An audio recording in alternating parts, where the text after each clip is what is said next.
ವಾದಂಥ compost ತಯಾರು ಮಾಡಬೇಕು ಅನ್ನೋ ಉದ್ದೇಶ. ಈ ಯೂನಿಟ್ನ ನೋಡ್ಕೊಂತಿರೋರು ನೋಡಲ್ ಆಫೀಸರ್ ಅಂತೇಳಿ ನಮ್ಮ ರಾತ್ರಣ್ಣವರು ಅಂಡ್ ಸರ್ಪಕಾರ ಬಯೋಸೈಲ್ ಹುಳ ಸಾಕಿರೋದು ನಾವು ಹೊರಗಡೆ ಸಾಂಗ್ಸ್ ಎಲ್ಲ ರೆಡಿ ಆದಮೇಲೆ ಈ ಥರ ಆಗುತ್ತೆ ಅಂತ.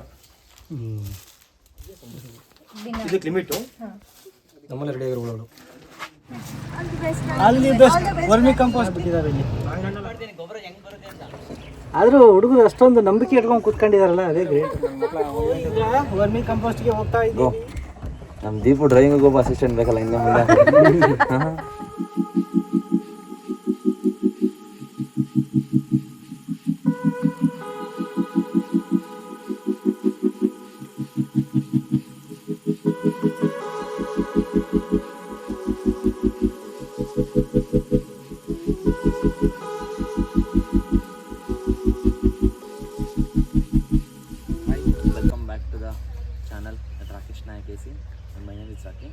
ನಾವು ಇವತ್ತಿದ್ದೀವಿ ಎರೆಹುಳ ಗೊಬ್ಬರ ಘಟಕದ ಹತ್ರ ನಮ್ಮ ಕುವೆಂಪು ವಿಶ್ವವಿದ್ಯಾಲಯದಲ್ಲಿ ಎರೆಹುಳು ಗೊಬ್ಬರವನ್ನು ಮಾಡಿ ಇಲ್ಲಿರುವಂಥ ಸುತ್ತಮುತ್ತ ರೈತರಿಗೆ ಹಾಗೂ ನಮ್ಮ ವಿಶ್ವವಿದ್ಯಾಲಯಕ್ಕೆ ಗೊಬ್ಬರವನ್ನು ಸರಬರಾಜು ಮಾಡ್ತಿದ್ದೀವಿ.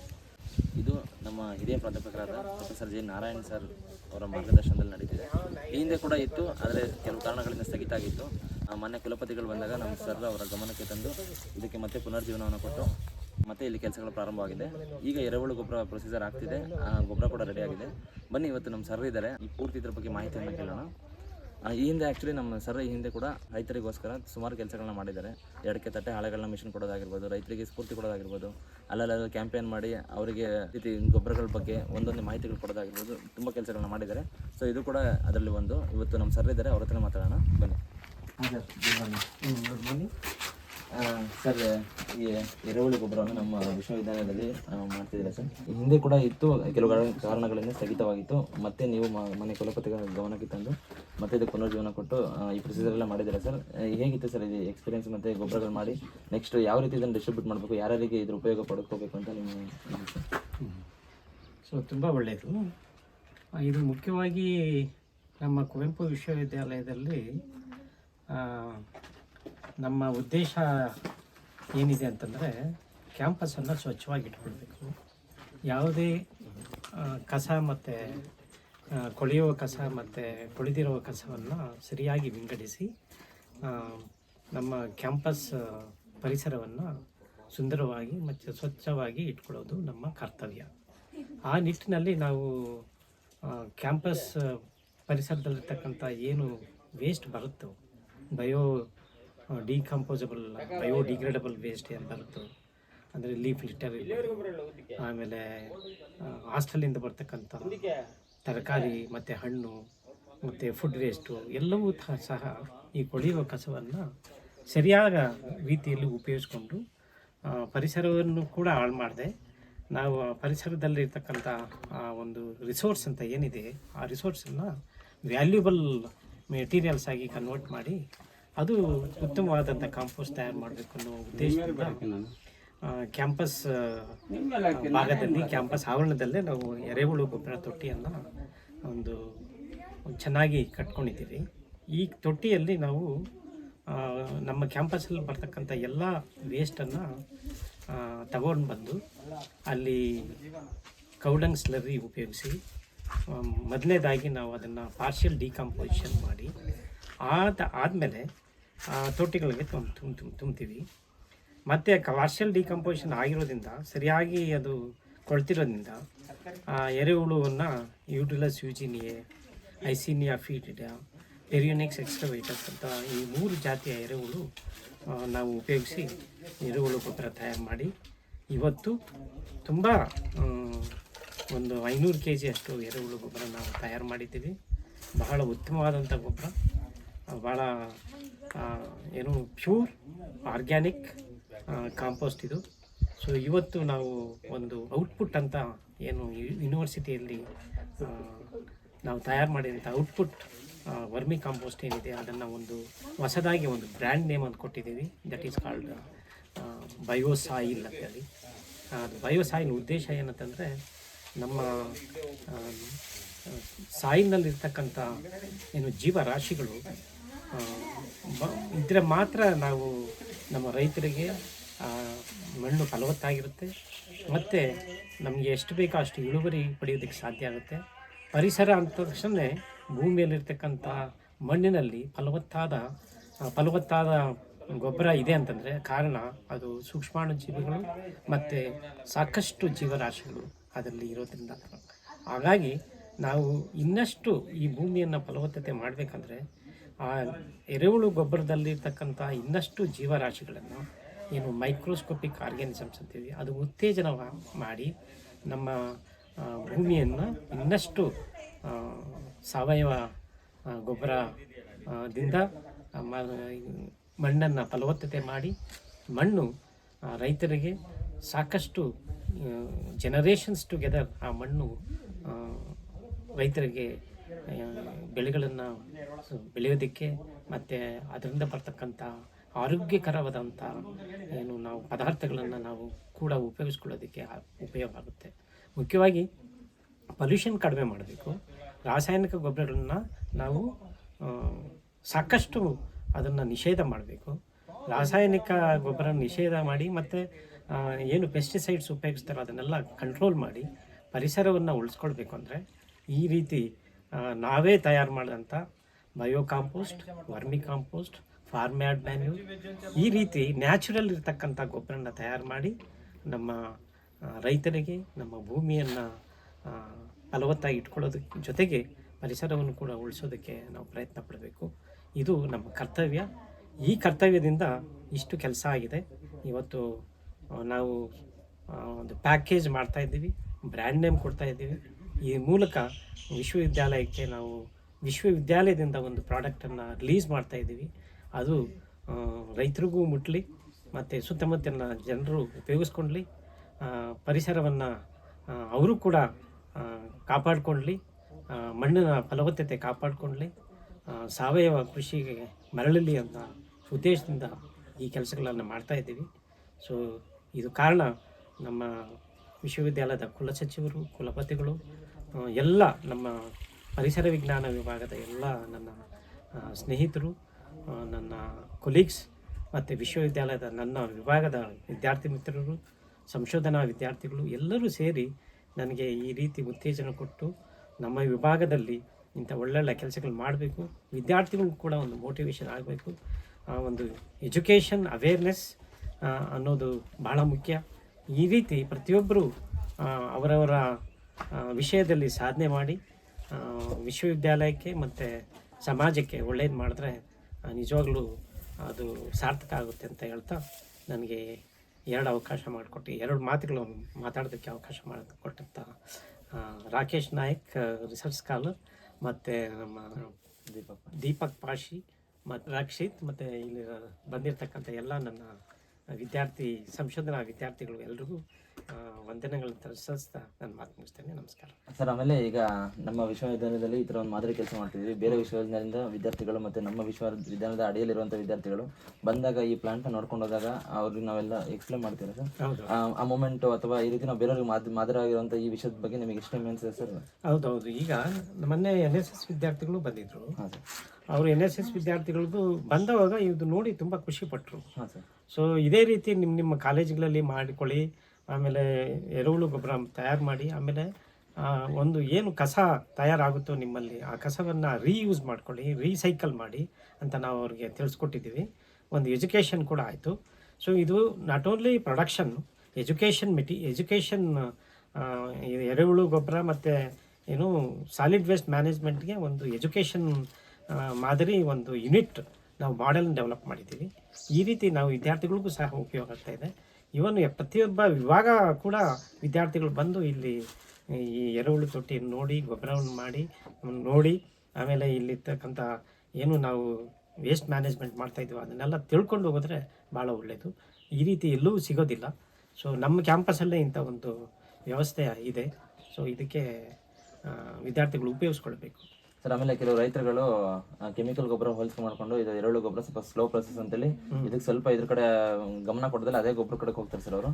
ಅಂಥವ್ರಿಗೆ ಏನಾದರೂ ಕೆಲವು ಎರಡು ಮಾತುಗಳನ್ನ ಹೇಳೋದಿದ್ರೆ ಈ ಕಡೆ ಒಲವನ್ನು ತೋರಿಸೋದಕ್ಕೆ ಏನು ಇಲ್ಲ ಇಲ್ಲ ಈಗ ನಾವು ಅವ್ರಿಗೂ ಈಗ ನೋಡಿ ಅಗ್ರಿಕಲ್ಚರ್ ಸೈಂಟಿಸ್ಟೇ ಒಂದು ಕಾಲ ಇತ್ತದು. ನಮಗೆ ಫುಡ್ ಪ್ರೊಡಕ್ಷನ್ನು ತುಂಬ ಕಡಿಮೆ ಇತ್ತು. ನಮ್ಮ ಪಾಪ್ಯುಲೇಷನ್ನು ಜಾಸ್ತಿ ಆಗ್ತಿದೆ ನಮ್ಮ ಭಾರತದಲ್ಲಿ. ಆದರೆ ಒಂದು 1960s ಅಲ್ಲಿ ನೀವು ಗ್ರೀನ್ ರೆವಲ್ಯೂಷನ್ ಅಂತ ನೀವು ನಮಗೆಲ್ಲ ಗೊತ್ತಿದೆ. ಆ ಟೈಮಲ್ಲಿ ಮುಖ್ಯ ಉದ್ದೇಶ ಏನಂತಂದರೆ ತುಂಬ ಬಡತನ ಇತ್ತು, ಆಮೇಲೆ ಈಲ್ಡ್ ಇರ್ತಿರ್ಲಿಲ್ಲ, ಪ್ರೊಡಕ್ಷನ್ ಇರಲಿಲ್ಲ, ಎಲ್ರಿಗೂ ನಾವು ಆಹಾರವನ್ನು ಒದಗಿಸೋದು ಕಷ್ಟ ಆಗ್ತಿತ್ತು. ಅದಕ್ಕೋಸ್ಕರ ಆ ಗ್ರೀನ್ ರೆವಲ್ಯೂಷನ್ ಎಂದು ಚಿಂತನೆ ಮಾಡ್ತು. ಸೊ ಹೆಚ್ಚು ನಾವು ನ್ಯೂಟ್ರಿಯೆಂಟ್ಸ್ ನಮ್ಮ ಭೂಮಿಗೆ ಕೊಟ್ಟಾಗ ಮತ್ತು ಹೊಸ ತಳಿಗಳನ್ನು ನಾವು ನಮ್ಮ ಅಗ್ರಿಕಲ್ಚರಲ್ ವಿಭಾಗಕ್ಕೆ ನೀಡಿದಾಗ ಐ ಥಿಂಕ್ ಈಲ್ಡು ಮತ್ತು ಪ್ರೊಡಕ್ಷನ್ ಜಾಸ್ತಿ ಆಗುತ್ತೆ ಅಂತ ಒಂದು ಉದ್ದೇಶದಿಂದ ಅಗ್ರಿಕಲ್ಚರಲ್ ರೆವಲ್ಯೂಷನ್ ಸ್ಟಾರ್ಟ್ ಆಯಿತು. ಅಫ್ಕೋರ್ಸ್ ಇವತ್ತು ನಾವು ಸ್ವಾವಲಂಬಿಗಳಾಗಿದ್ದೀವಿ. ಆದರೂ ಸಹ ಸೈಡ್ ಎಫೆಕ್ಟ್ಸ್ ಏನಂತ ನಮ್ಗೆ ಗೊತ್ತಿದೆ. ನಮ್ಮ ನೀರು ಕಲುಷಿತ ಆಗಿದೆ, ಮಣ್ಣು ಕಲುಷಿತ ಆಗಿದೆ, ಪರಿಸರ ಕಲುಷಿತ ಆಗಿದೆ, ಬಯೋಡೈವರ್ಸಿಟಿ ಏನು ನಮ್ಮ ಭೂಮಿಯಲ್ಲಿರ್ತಕ್ಕಂಥ ಎಲ್ಲ ಜೀವರಾಶಿಗಳು ಇವತ್ತು ಸ್ಲೋ ಆಗಿ ಎಲ್ಲ ನಶಿಸಿ ಹೋಗ್ತಿದ್ದಾವೆ. ಸೊ ಇದು ಕಾರಣದಿಂದ ಇವತ್ತು ಅಗ್ರಿಕಲ್ಚರ್ ಸೈಂಟಿಸ್ಟೇ ಅವರೇ ಮುಂದೆ ಬರ್ತಿದ್ದಾರೆ. ಅವರು ಕರ್ನಾಟಕ ಸರ್ಕಾರವೂ ಸಹ ಮತ್ತು ಭಾರತ ಸರ್ಕಾರವೂ ಸಹ ಚೇಂಜಸ್ ಆಗಿದೆ. ನೀವು ಉತ್ತೇಜನ ಕೊಡ್ತಾ ಇದ್ದಾರೆ ರೈತರಿಗೆ. ನಾವು ಸಾಕಷ್ಟು ಮಟ್ಟಿಗೆ ನಾವು ಈ ಕೆಮಿಕಲ್ ಗೊಬ್ಬರವನ್ನು ಉಪಯೋಗಿಸಲೇಬಾರ್ದು, ಪೆಸ್ಟಿಸೈಡ್ಸನ್ನು ಉಪಯೋಗಿಸಲೇಬಾರ್ದು. ಯಾಕಂದರೆ ಅದು ಮುಂದೆ ನಮ್ಮ ಜೀವಕ್ಕೆ ತೊಂದರೆ ಆಗುತ್ತೆ, ಪರಿಸರಕ್ಕೆ ತೊಂದರೆ ಆಗುತ್ತೆ, ಜೀವರಾಶಿಗಳಿಗೆ ತೊಂದರೆ ಆಗುತ್ತೆ. ಆದ ಕಾರಣದಿಂದ ನಾವು ಇಮ್ಮಿಡಿಯೇಟಾಗಿ ನೀವು ಈಲ್ಡನ್ನು ಕಡಿಮೆ ಅಂತ ಅಂದ್ಕೊಂಡ್ರೆ ಅದು ಅವರು ಸರಿಯಾಗಿ ಗೊಬ್ಬರ ಹಾಕದೇ ಇರೋದ್ರಿಂದ, ಸರಿಯಾದ ನ್ಯೂಟ್ರಿಯೆಂಟ್ಸ್ ಕೊಡದೇ ಇರೋದ್ರಿಂದ ಆಗ್ತಾಯಿದೆ ಹೊರತು. ಆದರೆ ಇವತ್ತು ಎಷ್ಟೋ ಜನ ನಮ್ಮ ಪೂರ್ವಿಕರು ಸಗಣಿ ಗೊಬ್ಬರದಿಂದನೇ ಎಷ್ಟೋ ಪ್ರೊಡಕ್ಷನ್ನು ಈಲ್ಡು ಎಲ್ಲ ತಗೊಳ್ತಾಯಿದ್ರು, ಆರೋಗ್ಯಪೂರ್ಣವಾಗ್ತಿತ್ತು. ಜೊತೆಗೆ ಅದರಿಂದ ನಾವು ತುಂಬ ಎಕನಾಮಿಕ್ಸ್ ಜಾಸ್ತಿ ಆಗ್ತಿತ್ತು. ಅಂದರೆ ನಾವು ದುಡ್ಡು ಖರ್ಚು ಮಾಡಬೇಕಾಗ್ತಿತ್ತು. ಈಗ ಹಂಗೆ ಆಗ್ತಾ ಇಲ್ಲ. ಈಗ ಅವಾಗ ದುಡ್ಡು ಖರ್ಚು ಯಾವಾಗ ಆಗ್ತಿತ್ತು ಅಂದರೆ ನಾವು ಪೆಸ್ಟಿಸೈಡ್ಸು ಕೆಮಿಕಲ್ ಗೊಬ್ಬರ ಆಗ್ತಾವಾಗ ಇನ್ನಷ್ಟು ನಮಗೆ ಹೆಚ್ಚು ಸ್ಟ್ರೆಸ್ ಆಗ್ತಿದೆ, ಎಕನಾಮಿಕ್ ಸ್ಟ್ರೆಸ್ ಆಗ್ತಿದೆ. ಅದನ್ನು ಕಂಟ್ರೋಲ್ ಮಾಡೋದಕ್ಕೆ ನಾವು ಸಾವಯವ ಗೊಬ್ಬರಕ್ಕೆ ಹೋದರೆ ನಿಜವಾಗ್ಲೂ ಸಾಕಷ್ಟು ನಾವು ಹಣನೂ ಉಳಿತಾಯ ಮಾಡ್ಬೋದು, ಪರಿಸರವನ್ನು ಕಾಪಾಡ್ಕೊಳ್ಬೋದು. ನಾವೆಲ್ಲ ರೀತಿಯಲ್ಲಿ ಸುಸ್ಥಿರ ಅಭಿವೃದ್ಧಿಗೆ ಪೂರಕವಾಗಿ ಈ ಸಾವಯವ ಗೊಬ್ಬರ ಉಪಯೋಗ ಆಗುತ್ತೆ. ಸೊ ಇರೋದನ್ನು ನಾವು ಸರಿಯಾಗಿ ಬಳಕೆ ಮಾಡಿಕೊಂಡ್ರೆ ನಿಜವಾಗ್ಲೂ ನಮ್ಮ ಆರೋಗ್ಯ, ನಮ್ಮ ಸುಸ್ಥಿರ ಪರಿಸರ ನಿಜವಾಗ್ಲೂ ಕಾಪಾಡ್ಕೊಳ್ಬೋದು ಅಂತ ನಾನಂತೂ ಅಂದ್ಕೊಂಡಿದ್ದೆ. Thank you sir. ಇದೇ ಪ್ರಾಧ್ಯಾಪಕರಾದ ಅವರ ಮಾತುಗಳು. ಸಾವಯವ ಗೊಬ್ಬರದ ಉಪಯೋಗ ಹಾಗೂ ಅದನ್ನು ಹೇಗೆ ತಯಾರು ಮಾಡ್ತಾರೆ, ಅದರಿಂದ ಮಣ್ಣಲ್ಲಿ ಅದಕ್ಕೆ ಆಗುವಂಥ ಉಪಯೋಗಗಳನ್ನ ಎಲ್ಲ ಹೇಳ್ಕೊಟ್ರು. ಗೊಬ್ಬರನ ಯೂಸ್ ಮಾಡಿ ಮತ್ತು ಇಲ್ಲಿ ಈ ಯೂನಿಟ್ನ ನೋಡ್ಕೊತಿರೋರು ನೋಡಲ್ ಆಫೀಸರ್ ಅಂತೇಳಿ ನಮ್ಮ ರಾಠೋಡಣ್ಣವರು. ಇವರು ಈ ಫುಲ್ ಪ್ರೊಸೀಜರ್ ಹೆಂಗೆ ಮಾಡ್ತಾರೆ ಅಂತ ಇವ್ರ ಹತ್ರ ಕೇಳೋಣ ನಾವು. ಬನ್ನಿ. ಇದು ಫಸ್ಟ್ ಲೇಯರು. ಬನ್ನಿಪ್ಪ. ಫಸ್ಟ್ ಲೇಯರು ಎಲ್ಲ ಈ ಥರ, second layer second step by step ಹಾಕ್ಕೊಂಡು ವೇಸ್ಟ್ ಹಾಕಿದ್ರೆ ಕಸೆ ಗೊಬ್ಬರ ಇದ್ದರೆ ಹಾಕ್ಕೊಂಡು ಹುಳಗಳು ಬಿಟ್ಕೊಳ್ತೀನಿ 2 ಲೇಯರು. ಮತ್ತು ಮಣ್ಣಿಗೆ ಮಾತ್ರ ಯಾವುದೂ ಮಿಕ್ಸ್ ಮಾಡಲ್ಲ. ಒಂದು ಕರಗು, ಸಗಣಿ ಗೊಬ್ಬರ ಮತ್ತು ವೇಸ್ಟ್ ತಕ್ಕಂತೆ ಮಾಡ್ಬೋದು. ಹಾಗಾಗಿ ಈ ಥರ ಗೊಬ್ಬರ ಹಾಕಿರ್ತಾನೆ. ಒಂದೊಂದು ಸ್ಟೆಪ್ಗೆ 2 ತಿಂಗಳು 3 ತಿಂಗಳು ನೀರು ಹೊಡಿತೀವಿ. ದಿನ ಬೆಳಗ್ಗೆ ಸಂಜೆ ಒಂದೇ ಈ ಥರ ಕುಳಿಬೇಕು. ಈ ಥರ ಕುಳಿದಾಗ ಒಂದೊಂದೇ ಹುಳು ಸ್ಟೆಪ್ ತಿನ್ಕೊಂಡು ಪೌಡ್ರ್ ಆಗುತ್ತೆ. ಮತ್ತು ಇದಕ್ಕಿಂತ ಇದು ಗೊಬ್ಬರ ರೆಡಿ ಹಾಕಿರೋದು. ಈಗ ಇದು ರಾ ಮೆಟೀರಿಯಲ್. ಯಾಕಂದರೆ ಅದು ನಾವು ಎಲ್ಲೆಲ್ಲ ಪಡೆಯೋಲ್ಲ, ಅಡುಗೆ ಮಾಡ್ತೀವಿ. ಅದಕ್ಕೆ ಇದನ್ನು 2 ತೊಟ್ಟಿನ ನಾವೇನು ಮಾಡ್ಕೊಳ್ತೀವಿ, ಹೊರಡೆ ಇರೋ ಎಲ್ಲನೂ ಸ್ಟಾಕ್ ಮಾಡಿಕೊಂಡು ನೀರು ಹೊಡಿತೀವಿ. ನೀರು ಹೊಡೆದಾಗ ಈ ಥರ ಮೇಲೆ ಈ ಥರ ಇರುತ್ತೆ. ಬರ್ತಾ ಇದು ಈ ರೇಂಜಿಗೆ ಬರುತ್ತೆ. ಈ ರೇಂಜಿಗೆ ಬರುತ್ತೆ. ಇದು ರಾ ಮೆಟೀರಿಯಲ್. ಸರ್, ನೀವು ರಾ ಮೆಟೀರಿಯಲ್ ಬರೀ ಕ್ಯಾಂಪಸ್ ಒಳಗೆ ಬೇರೆ ಕಡೆ ಅದೇ ಸಾಕಾಗ್ತಿದೆ. ಇದೇ ಸಾಕಾಗ್ತಿದೆ. ಇದು ಫುಲ್ ರಾ ಮೆಟೀರಿಯಲ್. ಇಲ್ಲಿ ಮಾತ್ರ ಸರ್ ಹೆಂಗೆ ಸರ್ ಎಲ್ಲ ಚೆನ್ನಾಗಿ ಆಗ್ತಿದೆ. 3 ತೊಟ್ಟು ರೆಡಿ ಆಗ್ತಿರೋದು. ಈಗ ನಾವು ಹುಳ ಸಾಕ್ತಿರೋದು. ಇದಕ್ಕೆ ಹುಳ ಇದಕ್ಕೆ ಹಾಕ್ತಿದ್ದೀರಾ? ಹುಳ ಇದು ಸಾಕ್ತಿರೋದು. ನಾವು ಹೊರಗಡೆ ತರ್ತಿಲ್ಲ ಈ ಸದ್ಯಕ್ಕೆ. 1-2 ಹುಳ ತೋರಿಸಿ ಕಾಣುತ್ತೆ ಮೇಲ್ಗಡೆ.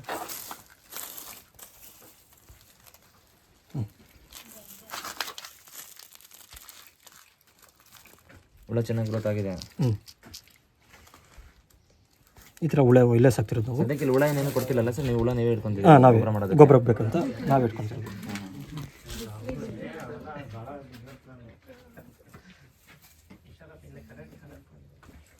ಫಸ್ಟ್ ಸರಿಗೆ ನೀವು ರಾ ಮೆಟೀರಿಯಲ್ ತರ್ತಿಲ್ಲ, ತಂದ ತಕ್ಷಣ ಇದಕ್ಕೆ ಹಾಕ್ತೀರಾ ಅಥವಾ ಹೊರಗಡೆ ಡ್ರೈ ಮಾಡ್ತೀರಾ ಸರ್? ಅದು ರಾ ಮೆಟೀರಿಯಲ್ ನೀವು ಈಗ ತರ್ತೀರಾ, ರಾ ಮೆಟೀರಿಯಲ್ ಎಲೆ ಅಥವಾ ಏನೋ ಫುಡ್ ವೇಸ್ಟ್ ಡೈರೆಕ್ಟ್ ತಂದು ಹಾಕ್ತೀರಾ ಅಥವಾ ಒಂದೆರಡು ದಿನ? ಇಲ್ಲ, 2-3 ದಿನ ಹೊರಗೆ ಒಂದು ವೀಕು ಹೊರಗಡೆ ಬಿಟ್ಕೊಂತೀವಿ. ಹೊರಗಡೆ ಬಿಡ್ಕೊಂತೀರಾ? ನೀರು ಹೊಡೆದು ಅದು ಇನ್ನೊಂದು ಸ್ವಲ್ಪ ಕೊಳೆದಾದ್ಮೇಲೆ ಲಾಸ್ಟಿಗೆ ಇಲ್ಲಿ ಬಿಟ್ಕೊಂತೀವಿ.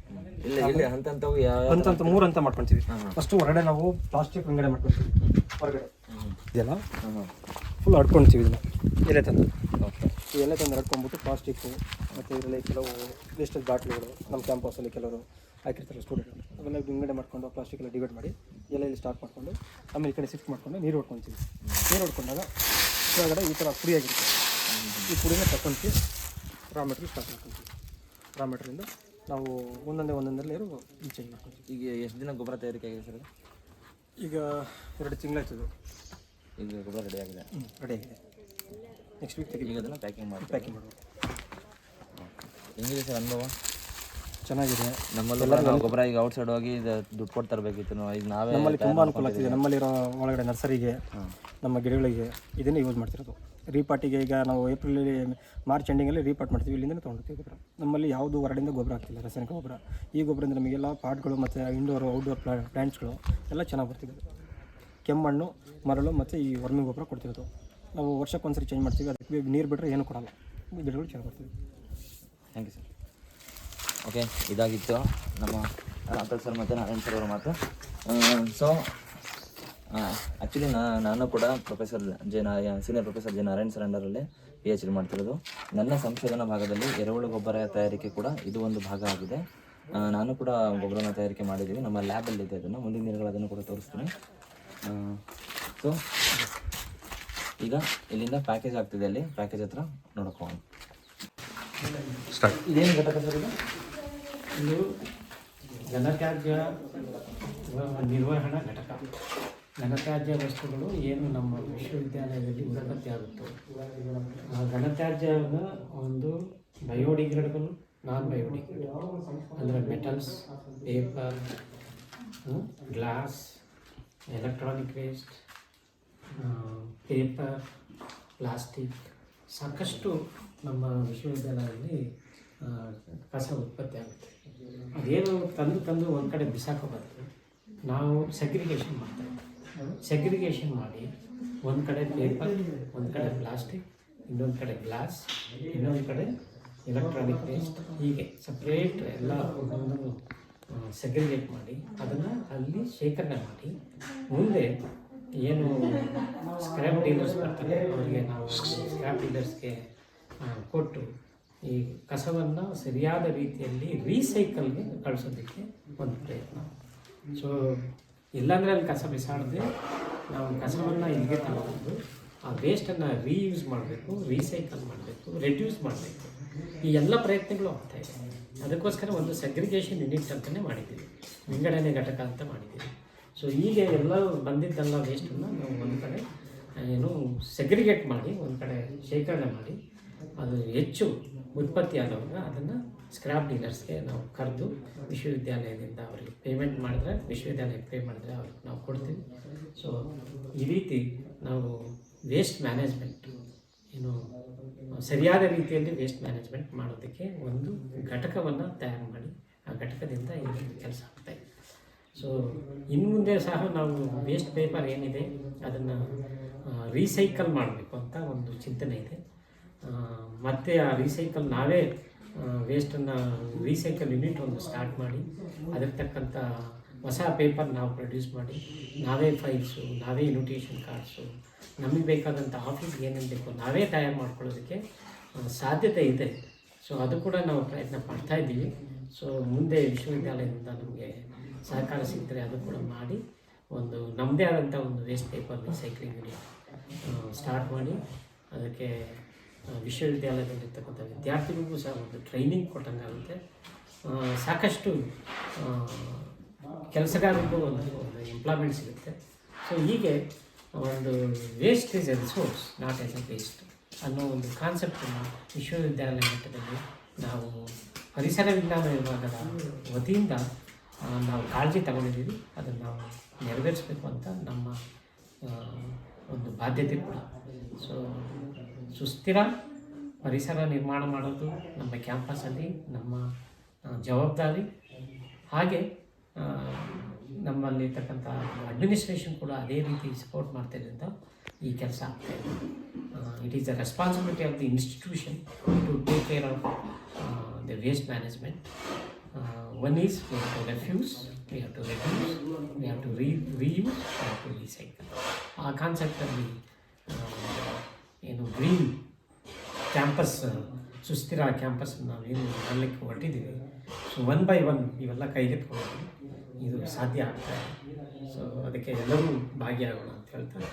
ನನಗೆ ಅವಕಾಶ ಕೊಟ್ಟಿದ್ದು ನಮಸ್ಕಾರ. ಡಿವೈಡ್ ಮಾಡ್ಕೊಂಡು ಬರ್ತೀವಲ್ಲ, ಇಲ್ಲಿ ತಂದು ಸಾಣಿಸ್ಕೊಂಡು ಈ ಥರ ಡ್ರೈ ಮಾಡ್ಕೊಳ್ತೀವಿ. ಈ ಥರ ನೀಟ್ ಮಾಡ್ಕೊಂಡು ಎಲ್ಲ ಡ್ರೈ ಆಗಿದ್ದೆಲ್ಲ ಸಣ್ಣಿಸಿದ್ರೆ ಅಲ್ಲಿ ಪ್ಯಾಕಿಂಗು ಈ ಥರ ಪ್ಯಾಕ್ ಮಾಡ್ಕೊಂಡು ಗೋಡನ್ನು ಕಳಿಸ್ತೀವಿ. ಇವಾಗ ಈ ಥರ ಅಲ್ಲಿ ಸಾಣಿಸ್ಕೊಂಡಾಗ ಈ ಥರ ಬರುತ್ತೆ. ಈ ರೀತಿ ಅದರ ತಗೊಂಡು ಸಾಣಿಸಿ ಎಲ್ಲ ರೆಡಿ ಆದಮೇಲೆ ಈ ಥರ ಆಗುತ್ತೆ. ಊಟ ನಮ್ಮ ವರ್ಕರು ಇವರೇ ನೋಡ್ಕೊತಿದ್ದೀರಾ ಫುಲ್ಲು. ನಮ್ಮ ಜೊತೆ ಇನ್ನೊಬ್ರು ಇಲ್ಲೇ ಕೆಲಸ ಮಾಡೋಂಥವ್ರು ಇದ್ದಾರೆ. ಅವ್ರು ಯಾರೋ ಹೆಸರನ್ನು ಏನು ಕೆಲಸ ಮಾಡ್ತಾರೆ ಅಂತ ಅವ್ರನ್ನೇ ಕೇಳೋಣ.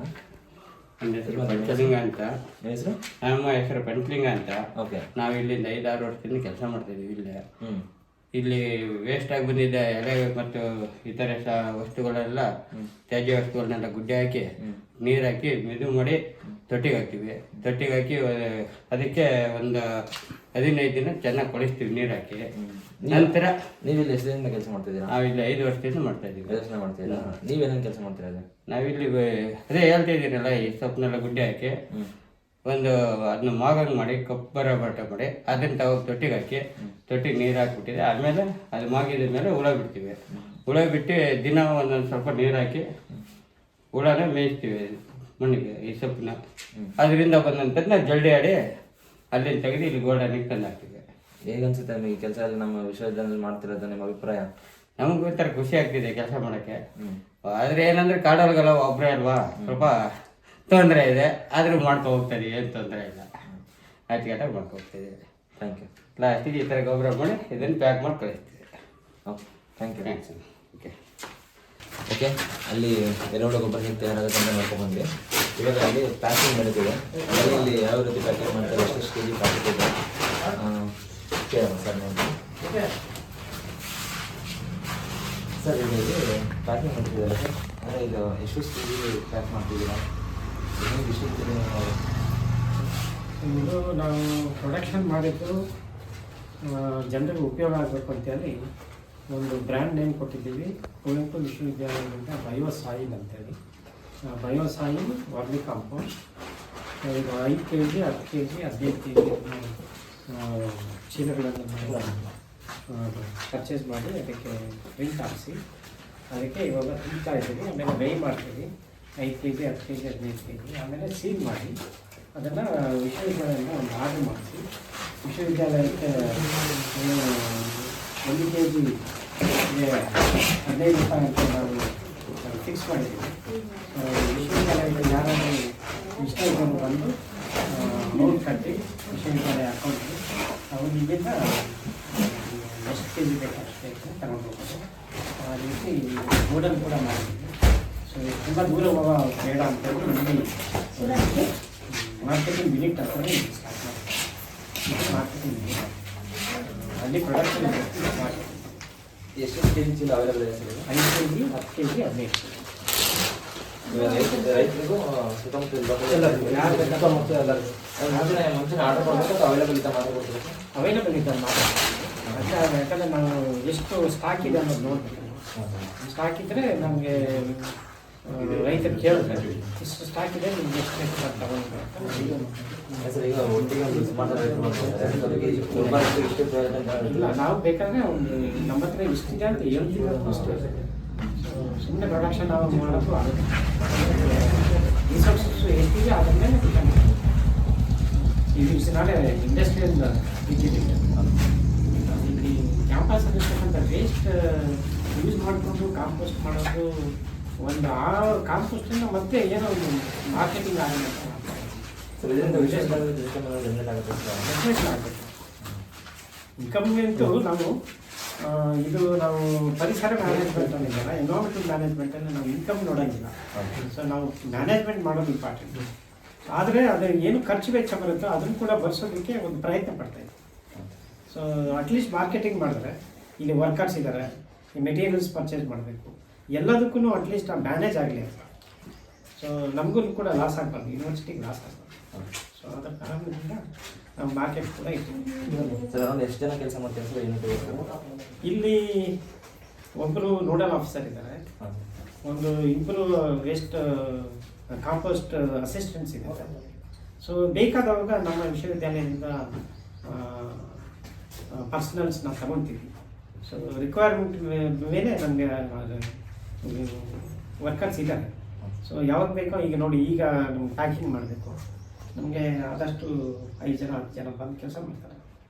ಸೊ ಹಾಗೆ ನಮಗೆ ಉಪಯೋಗಿಸ್ಕೊತಾ ಇದ್ದೀವಿ. ವಿಶ್ವವಿದ್ಯಾಲಯದಲ್ಲಿ ಸಾಕಷ್ಟು ಹ್ಯೂಮನ್ ರಿಸೋರ್ಸ್ ಇರೋದ್ರಿಂದ ಅವ್ರು ಉಪಯೋಗಿಸ್ಕೊತಾ ಇದ್ದೀವಿ.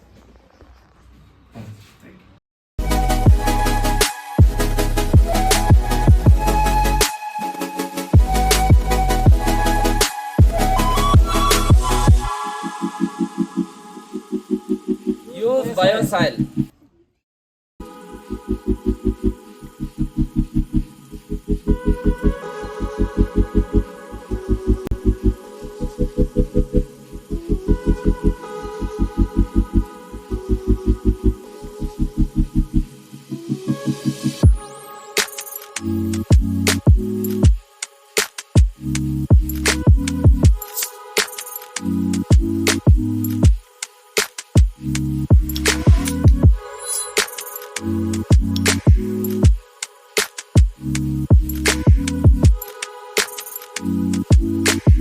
ಇದಾಗಿತ್ತು ಇವತ್ತಿನ ವಿಡಿಯೋ. ಹೆಚ್ಚಿನ ಮಾಹಿತಿಗಾಗಿ ಸಂಪರ್ಕಿಸಿ. The name is Rocky Naik AC channel. Bye bye.